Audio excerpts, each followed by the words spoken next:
I'd like to sort of start off with just like, so people who aren't familiar with the show, tell us kind of a little bit about Kiff, what it's about, what tell us about it. Sure. So Kiff is it's a show about a squirrel whose name is Kiff. She's an incredibly optimistic squirrel who wants the best for her and her friends. A smidge intense. She's an intense squirrel. She can be a little intense. They live in a mountain, filled with other animals, but also even magical, weird oddballs like bridge trolls and witches and ghost wolves. But there's a very kind of suburban world order going on. She lives with her parents, she goes to school, they go to the businesses in their area. There's a city hall with a bureaucratic frog working there. So it's very much, it's a world like ours, but we get to just see what that looks like amongst animals and weird magical creatures. Perfect. So Disney was really big in the early days of you guys, promoting you guys before the show premiered. So I'm just curious now that the premiere's over, you're a few months into things, are there any updates on a second season? There are. What's the reception been so far? We're well into creating season 2. We're working at the moment on it, and it's going well. We're enjoying it. We feel like the world is just growing. It's a very rich community. We're having a lot of fun with that. And the response has been it's been incredible. People seem to really enjoy the space and the characters and this, We really love hearing from parents that they watch it with their kids and that it's fun for them and it creates memories for their family. It's very meaningful when we hear that kind of stuff. Yeah. We were just even here at Comic-Con. We were told a dad came up to us and said, we watch this together and we just laugh and bond over it, and just thanks for that. And that means more than anyone could know. Yeah. That's awesome. Yeah. And you guys also voice some of the supporting characters on the show. Yeah. So what's that sort of process like for you as both showrunners and voice actors? How do you kind of work that all together? Well, we're in the booth anyway for records, so it's kind of time that we would have spent there anyway. So in terms of scheduling, it would have been much of a muchness either way, but it's so fun for us. It is so fun. We care so much and love the show so much that we can't be involved enough. We to be able to do characters and to even sometimes we'll write a script and even the songs, the original songs as well, like we're writing those. So we do character design. We like to have our hands in as much as possible because we know it the most. So it kind of just feels right. It just makes sense. Yeah. And do you sleep? Sounds like I remember sleep. We work hard, but it is a pleasure. It is so fun, and we work with such brilliant and wonderful people. It's fun to go to work, and it's a huge privilege to be able to say that. So we ain't complaining. That's great. Yet. Right. Creating content for children is not an easy thing. It's very, very different from other types of shows out there.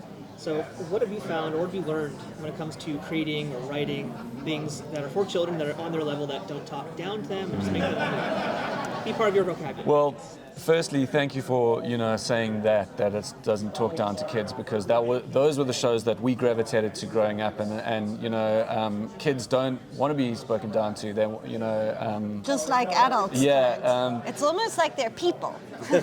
So for us, we don't even think about it like we're making.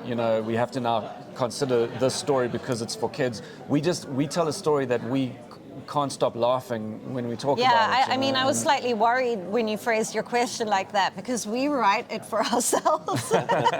We find it really funny. We're kind of 10 years old in some way, and part of it in our at least sense of humor. So yeah, I think what comes naturally to us and in our sensibility is this show, and what it does is it's got something that's funny for kids, and it's also very relatable real life experiences that are funny for anyone of any age. So it all kind of just works together as a great family show.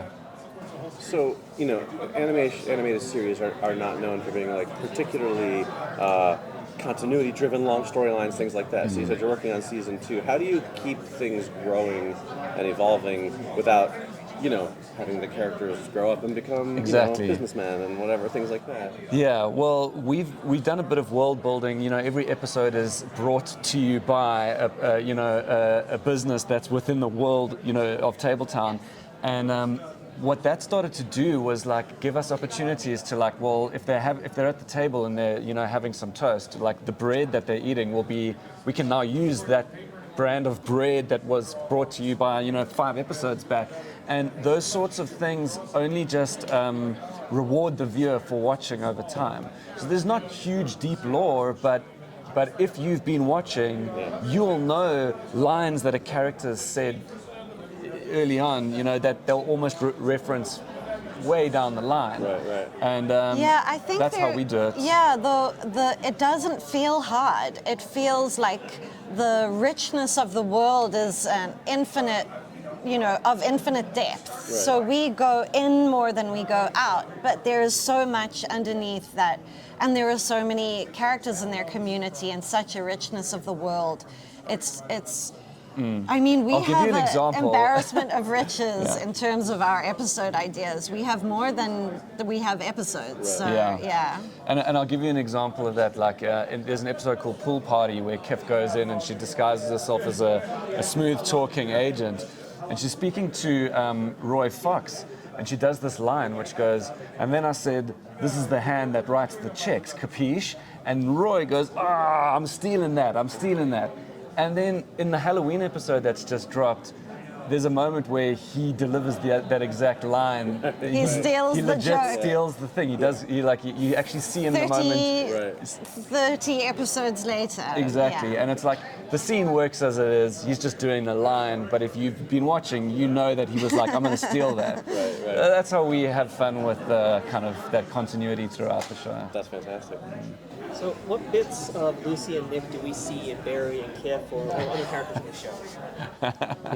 All the bits. Yeah, I mean, there's a lot of bits. there is a little bit of a Kiff and a little bit of a Barry and a little bit of a Helen and a little bit of a, with many of the characters in A Lot of Us. And I think that we're definitely getting the sense that people are gravitating towards specific characters or seeing themselves in specific characters more than less. But we often have a Kiff moment or a Barry moment, and either of us do. But yeah, I would say, a large part of the friendship that is Kiff and Barry, it comes from our shared, our friendship and our experiences and the fun that we have in life from the day to day. I think that very much comes through in the friendship of Kiff and Barry. And the show in itself, by nature, is incredibly collaborative. It's Lucy and myself coming together with complementing skill sets, and that is very much what is at the heart of the friendship of Kiff and Barry. And the show as a whole is very collaborative.